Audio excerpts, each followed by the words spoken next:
Aquella noche lluviosa, Diego, Sofía, Juan, Carla y Miguel se reunieron en la antigua casa de Diego. Una construcción con más de un siglo de antigüedad, heredada de su abuelo, que tenía las paredes amarillentas por el tiempo y muebles viejos de madera oscura. La idea inicial era una simple noche de juegos y risas, una forma de matar el aburrimiento, pero mientras exploraban el ático, Juan encontró algo inesperado: una tabla ouija polvorienta, con letras y números desgastados por el tiempo. «Vamos a intentarlo», dijo Juan con los ojos brillando de curiosidad. Sofía, la más escéptica, reviró los ojos, pero aceptó, convencida por el entusiasmo de los demás. La mesa de centro fue rápidamente despejada y colocaron la tabla en el centro, rodeada de algunas velas que Diego había encontrado en un armario. Todo parecía una gran broma para ella, pero Diego estaba inquieto. Sentía que jugar con eso podría traer problemas, aunque no quería demostrarlo. Todos posicionaron sus dedos en el puntero, riendo nerviosamente, y comenzaron a hacer preguntas al azar como: «¿Hay alguien ahí? ¿Y cuál es tu nombre?». El puntero se movió lentamente y Juan soltó una risa, acusando a Miguel de estar empujándolo. Pero entonces, cuando preguntaron si la entidad podía identificarse, el puntero empezó a moverse solo, lentamente, deletreando Lucius. La risa de Juan desapareció y los 5 intercambiaron miradas nerviosas. «¿Alguien aquí sabe quién es ese Lucius?», preguntó Carla, tratando de parecer despreocupada. Pero la atmósfera en la sala cambió. Diego notó que la temperatura parecía haber bajado repentinamente y un escalofrío recorrió su espalda. Sin saber por qué, sintió la necesidad de terminar la sesión. «Creo que es mejor parar aquí», dijo, intentando disimular su inquietud. Sin embargo, antes de que pudieran levantarse, el puntero volvió a moverse, como si la entidad aún tuviera algo que decir. Miraron, hipnotizados, mientras las letras se alineaban en una palabra terrible: P-A-C-T-O. Diego, casi en trance, se sintió obligado a preguntar: «¿Qué quieres?», preguntó con la voz temblorosa. El puntero rápidamente deletreó: T-O-D-O. Las velas vacilaron de repente y se apagaron, dejándolos en una oscuridad absoluta. El sonido de la fuerte lluvia afuera resonaba por los pasillos de la casa, mezclándose con el sonido de sus respiraciones entrecortadas. Sin pensarlo 2 veces, se levantaron y salieron corriendo, dejando la tabla sobre la mesa, como si algo terrible pudiera liberarse en cualquier momento. Estaban convencidos de que la broma había terminado. Cuando se reencontraron al día siguiente, el ambiente entre ellos era extraño. Ninguno de los amigos parecía dispuesto a comentar lo que había sucedido la noche anterior, pero todos estaban inquietos. Diego, sin embargo, no podía quitarse la imagen de la palabra pacto de la mente. Recordaba con nitidez cada movimiento del puntero en la tabla, como si estuviera grabado en su memoria. Desde ese momento, sentía algo diferente, como si algo lo estuviera observando. Intentando retomar la normalidad, los 5 se reunieron nuevamente esa noche, ahora en casa de Miguel. La lluvia había cesado, pero la sensación extraña persistía. Sofía, aún incrédula, intentó abordar el tema de forma ligera, pero no pudo ocultar su nerviosismo. «Fue solo una broma, chicos. Debió ser el viento o... no sé, tal vez alguno de nosotros empujó el puntero sin querer». Juan, el más curioso, no estuvo de acuerdo. «No creo que haya sido eso. Parecía real, como si algo realmente nos estuviera respondiendo». El tema pronto se perdió entre otras conversaciones, y al final de la noche, Diego regresó a casa solo, aún sintiendo ese malestar. Al entrar en su habitación, notó que el ambiente estaba extrañamente frío, incluso con las ventanas cerradas. Decidido a olvidar todo, Diego se acostó, pero fue invadido por un sueño inquietante. En los sueños, se veía de nuevo frente a la tabla ouija, pero esta vez estaba solo. El puntero se movía rápidamente, guiado por una fuerza invisible, y las letras deletreaban: «Aceptaste». Despertó sudando frío, y su pecho dolía como si hubiera sido comprimido por una fuerza invisible. Al levantarse, notó una marca en su brazo, una quemadura fina y larga que no tenía sentido. Esa noche comenzó a entender que algo estaba profundamente mal. A la mañana siguiente decidió buscar respuestas y pasó horas investigando sobre Lucius. Descubrió que el nombre estaba asociado con un espíritu maligno, una entidad que se alimentaba de almas a cambio de favores. Aún perturbado, Diego intentó buscar apoyo en sus amigos. Se reunieron de nuevo y él contó todo lo que había descubierto, pero Sofía fue rápida en descartar sus preocupaciones. «Diego, solo estás impresionado con lo que pasó. Fue solo una broma». Sin embargo, Juan parecía más preocupado. ¿Y si no fue solo una broma? ¿Y si realmente algo se salió de control? Carla y Miguel también estaban nerviosos, pero al final concordaron con Sofía, diciendo que Diego estaba exagerando. Él decidió no insistir, pero mientras regresaba a casa sentía que algo lo estaba siguiendo. Una presencia que parecía querer más de lo que había ofrecido. De repente, como si una voz surgiera en su mente, escuchó: «Lo que fue prometido será cobrado». Esa noche, Diego entendió que había abierto una puerta y ahora la entidad quería más que solo su miedo. Sintió que necesitaba alejar a sus amigos de eso, pero sabía que no podía contar toda la verdad, pues temía que Lucius también fuera tras ellos. Así se retiró en silencio, decidido a cargar solo con el peso de su error. A la mañana siguiente, Diego despertó agotado, como si hubiera pasado la noche luchando contra un ser invisible. El día estaba claro, pero él sentía como si estuviera envuelto en sombras. Tratando de ignorar la extraña sensación, se dirigió al espejo y casi gritó al ver más marcas en su piel. Ahora 2 quemaduras nítidas en el cuello, que parecían haber aparecido de la nada. En las semanas siguientes, el tormento de Diego se intensificó. Dormía poco, y cuando lograba descansar, era perseguido por pesadillas en las que veía a Lucius, una figura envuelta en sombras, siempre mirándolo directamente con ojos que ardían en un rojo intenso. Cada vez que despertaba, Diego se sentía más exhausto, como si su energía estuviera siendo drenada. Ya no tenía duda de que algo terrible había sido liberado aquella noche con la tabla Ouija, y que ahora estaba atado a él. Diego dejó de ver a sus amigos. Poco a poco se aisló, intentando mantener distancia para protegerlos. En el fondo, sabía que eso no era suficiente. Estaba desesperado, sin saber a quién acudir. Comenzó a pasar horas investigando sobre pactos y cómo deshacerlos, pero todo lo que encontraba era desolador. No había manera de romper un pacto con una entidad de ese tipo, a menos que se le entregara lo que deseaba. Una tarde, Carla apareció inesperadamente en su casa, preocupada por su aislamiento.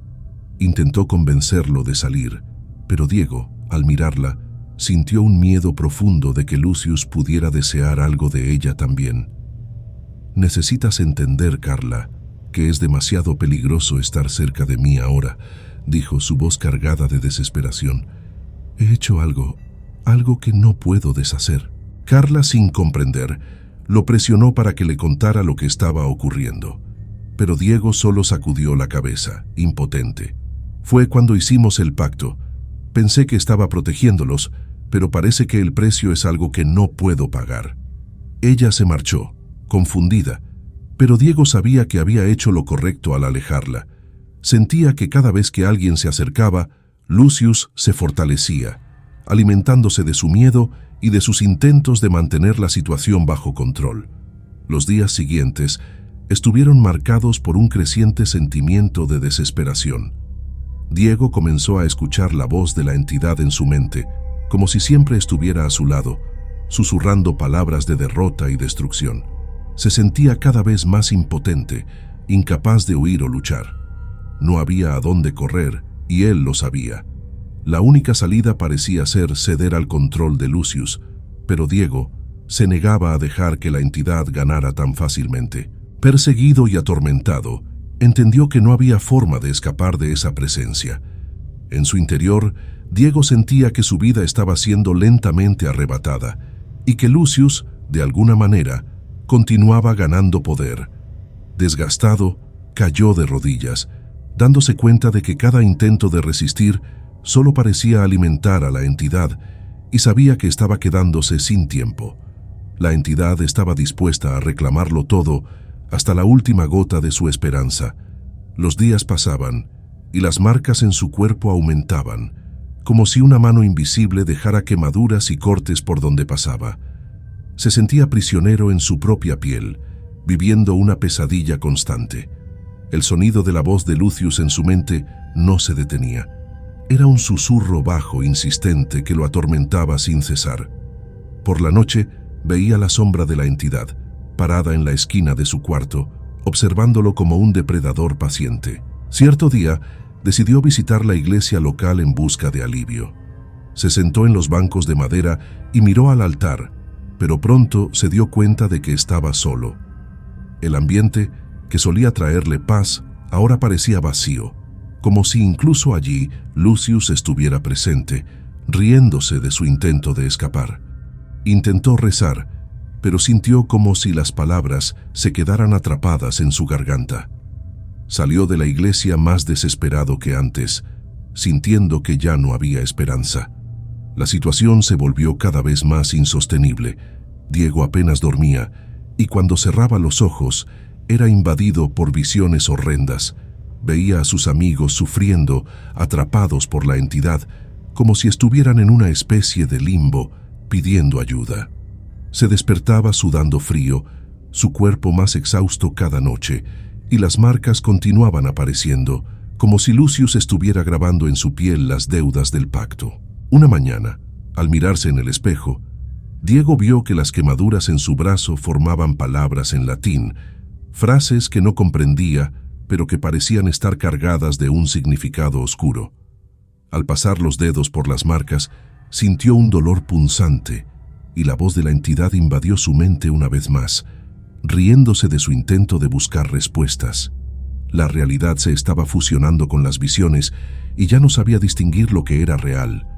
Completamente perturbado, Diego se encerró en su habitación, intentando comprender si existía alguna forma de escapar. Pero él sabía que Lucius lo tenía en sus manos. Esa noche, tuvo un nuevo pesadilla. En el sueño, se encontraba de nuevo en la noche en que usaron la tabla Ouija, pero esta vez estaba solo. El puntero se movía frenéticamente y podía escuchar la voz de Lucius diciendo: «Eres mío, Diego, siempre lo serás». Al despertar, Diego sintió como si algo se hubiera roto dentro de él. Una sensación de desesperanza absoluta lo invadió y se dio cuenta de que ya no tenía fuerzas para luchar. El peso del pacto era insoportable y sabía que la entidad había ganado. Todo lo que quedaba era ceder al control de Lucius y aceptar que su vida estaba acabada. No podía soportar más el tormento y sintió que la única salida posible era terminar con todo de una vez. La decisión de Diego fue rápida y silenciosa. Sabía que no había salida. La entidad se había infiltrado en cada aspecto de su vida, robándole hasta el último hilo de esperanza. Esa noche, escribió una breve carta a sus amigos, en la que expresaba la desesperación que sentía y confesaba que había hecho algo terrible, algo que nunca podría deshacer. Se disculpó y les imploró que se mantuvieran alejados de la casa, que no buscaran venganza ni justicia, pues nada de eso podría aliviar lo que él había causado. Después de escribir la carta, dejó todo cuidadosamente dispuesto en su mesa, junto con la llave de la casa, y subió a su cuarto por última vez. Estaba exhausto, consumido por el miedo y la certeza de que la entidad no lo dejaría en paz, incluso después de su muerte, pero sentía que esa era la única manera de escapar del tormento. Miró las paredes de su cuarto y por un instante vio rostros distorsionados en ellas, como si Lucius se hubiera multiplicado, extendiéndose por cada rincón, sonriendo con triunfo. A la mañana siguiente, la madre de Diego lo encontró. Las noticias se esparcieron rápidamente y sus amigos quedaron en estado de shock. Sofía, Juan, Carla y Miguel se reunieron para intentar entender lo que había pasado. Todos estaban incrédulos y devastados. En el fondo, sentían que la pérdida de Diego estaba, de alguna forma, relacionada con aquella noche en que jugaron con la tabla Ouija, pero nadie se atrevía a hablar de ello. Mientras leían la carta que él dejó, una sensación de culpa los envolvió. Sofía, que era la más escéptica, sintió como si hubiera fallado en protegerlo. Deberíamos haber escuchado cuando dijo que estaba preocupado. Deberíamos haber hecho algo, lamentó ella, sosteniendo la carta con manos temblorosas. Juan, por su parte, se sentía atormentado por haber sido quien sugirió la sesión con la Ouija. Pensaba en lo que podría haber hecho de manera diferente, pero lo único que quedaba era un sentimiento de impotencia. Los meses siguientes estuvieron marcados por un pesado silencio entre ellos. Cada uno lidiaba con el luto a su manera, intentando enterrar el recuerdo de aquella noche y lo que habían desencadenado. Sin embargo, algo parecía perseguir al grupo, como si una sombra los acompañara donde quiera que fueran. Miguel empezó a tener sueños extraños, visiones en las que veía a Diego pidiendo ayuda, como si estuviera atrapado en algún lugar oscuro. Sofía y Carla también experimentaron episodios de insomnio y un constante malestar, como si alguien las estuviera observando. La presencia de Lucius parecía rondar sobre ellos, como si el pacto hecho por Diego hubiera extendido su influencia hacia todos. Sentían que algo oscuro todavía los acechaba, pero no sabían cómo o cuándo se manifestaría. En el fondo, todos temían que el destino de Diego pudiera también ser el de ellos. A pesar del paso del tiempo, la presencia de Diego todavía parecía estar entre ellos, pero no era solo el recuerdo del amigo lo que los atormentaba. Cada uno sentía de manera inexplicable que su conexión con Lucius no se había roto. Había algo que aún los ataba a esa entidad, como un lazo invisible que nunca se deshizo. Estaban atrapados en el pacto, y el miedo a enfrentar el mismo destino los hacía vacilar, pero la necesidad de respuestas comenzaba a crecer, una necesidad que eventualmente los llevaría a confrontar a la entidad una última vez. Los años pasaron, pero los recuerdos de la tragedia permanecían frescos en la mente de cada uno. A pesar de intentar seguir adelante, Sofía, Juan, Carla y Miguel eran constantemente atormentados por visiones y pesadillas que remitían a la noche del pacto. Cada uno, a su manera, sentía la presencia de Lucius como una sombra persistente que se negaba a dejarlos en paz. La inquietud que siempre había existido entre ellos empezó a transformarse en una necesidad de buscar respuestas. Sofía fue la primera en hablar sobre la posibilidad de volver a la casa de Diego. Desde la muerte de su amigo, sentía que algo más estaba detrás de todo aquello, algo que todavía no habían comprendido. Temía lo que pudieran encontrar, pero ya no podía ignorar las extrañas coincidencias y los signos que parecían atraerla de vuelta al origen de todo. Convencidos por Sofía, el grupo finalmente acordó regresar a la casa. Carla, que había sido renuente desde el inicio, aceptó, pues también quería librarse de las pesadillas y los extraños eventos que seguían ocurriendo. Cuando llegaron a la casa, el lugar estaba intacto, como si el tiempo se hubiera detenido desde la muerte de Diego. Al cruzar la puerta, sintieron una corriente de aire frío, aunque no había ventanas abiertas. El silencio era denso, cargado de una energía que parecía latir con cada paso. Después de una rápida inspección, Juan encontró la tabla Ouija donde la habían dejado. El objeto estaba cubierto de polvo, pero intacto, como si nunca hubiera sido movido. La visión de la tabla trajo de vuelta el escalofrío de la noche en que todo comenzó, y la sensación de que Lucius aún estaba allí, al acecho, los envolvió una vez más. Carla, nerviosa, propuso destruir la tabla, pero Juan dudó. «¿Y si eso solo empeora las cosas?», preguntó su voz baja e incierta. Decidieron entonces investigar más a fondo. Con la ayuda de algunas anotaciones y sus propias investigaciones, descubrieron que la tabla Ouija era solo uno de muchos objetos que habían sido utilizados para hacer pactos con espíritus en la región. Había antiguas historias sobre el nombre Lucius, un espíritu hambriento de almas que vagaba buscando nuevas víctimas para conectarse y perpetuar su existencia. Sofía recordó un fragmento de la carta de Diego, donde mencionaba el pacto y la sensación de no estar solo. Ella sugirió que quizá la entidad nunca había realmente dejado al grupo en paz, Si el pacto no se rompió con la muerte de Diego, entonces debe seguir teniendo poder sobre todos nosotros, concluyó preocupada. Una sensación de miedo invadió a todos, pero estaban decididos a descubrir la verdad. Con la intención de romper definitivamente el lazo con Lucius, decidieron realizar un ritual de cierre. Buscaron antiguas instrucciones para deshacer pactos, pero la información era vaga e incompleta, como si el propio espíritu se hubiera asegurado de que nadie pudiera escapar de sus garras. Con pocas opciones, se prepararon para enfrentar a Lucius una última vez, con la esperanza de liberarse de la maldición que los atormentaba desde la muerte de Diego. Mientras el grupo se preparaba para el ritual, un sentimiento de miedo invadía la sala. Sentían que alguien los observaba, y la sensación de que algo podía salir mal era intensa. Sin embargo, era su última oportunidad para romper el vínculo con Lucius y finalmente seguir adelante, sin el peso de aquel oscuro pasado. La noche estaba oscura y silenciosa cuando el grupo se posicionó alrededor de la tabla Ouija por última vez. Esta vez no era un juego, y lo sabían. Cada uno tenía en sus manos velas encendidas que proyectaban sombras temblorosas en las paredes. Habían trazado un círculo de sal alrededor de la mesa, creyendo que eso podría protegerlos durante el ritual. Sofía lideraba, recitando en voz alta una oración de protección que encontraron en sus investigaciones. Sin embargo, todos sabían que no había garantías de que aquello funcionara. Cuando terminaron de trazar los símbolos de protección, Juan comenzó a hablar. «Estamos aquí para deshacer el pacto. Lucius, libéranos de cualquier lazo que tengas con nosotros», dijo con voz firme, aunque podía sentir el miedo en cada fibra de su ser.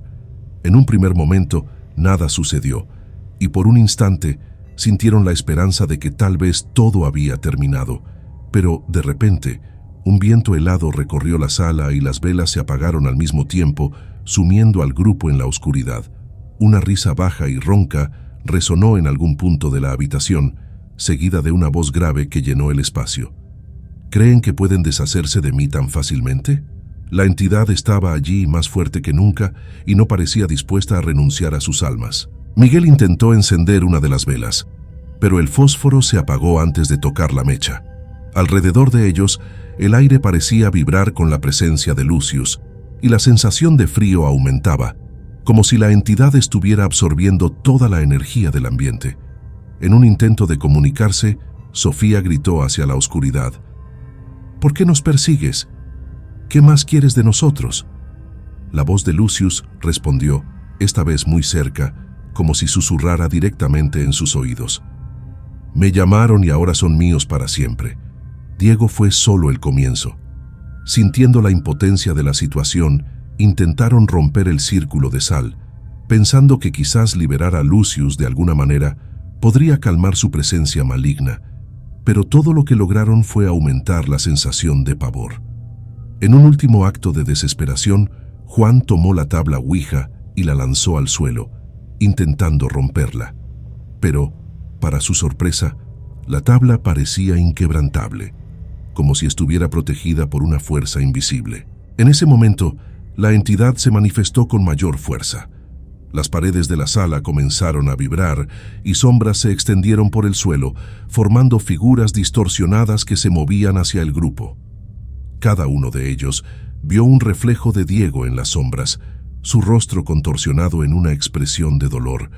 Era como si Lucius estuviera mostrando que Diego seguía siendo parte de ese círculo inquebrantable, una eterna advertencia de que el pacto nunca sería roto. Sin otra opción, el grupo salió corriendo de la casa, abandonando la tabla y cualquier esperanza de romper la conexión. Al cruzar la puerta, sintieron que la presencia los seguía, pero ahora era parte de ellos. La entidad no los había atado a la casa, sino a sus propios miedos, que llevarían consigo donde quiera que fueran. Con el paso de los años, uno a uno, Sofía, Juan, Carla y Miguel fueron sucumbiendo al pacto que habían sellado aquella noche. Primero fue Carla, encontrada sola en su casa, con la mirada perdida fijada en un punto distante, como si finalmente hubiera visto aquello que tanto temía. Luego, Juan, quien se perdió en su propia mente, enloquecido por las visiones de Diego, y por las sombras que lo perseguían. Miguel resistió por un tiempo, pero finalmente se aisló de todos hasta desaparecer sin dejar rastro. Sofía, la última en caer, luchó desesperadamente contra la presencia de Lucius, pero al final tuvo el mismo destino que Diego. Así, Lucius los tomó uno a uno, cumpliendo su promesa de reclamar lo que se le había prometido. ¿Adoras historias que dan escalofríos y desvelan los misterios más oscuros? Suscríbete ahora y activa la campanita para no perderte ninguna de nuestras aterradoras aventuras. Nos vemos en la próxima pesadilla.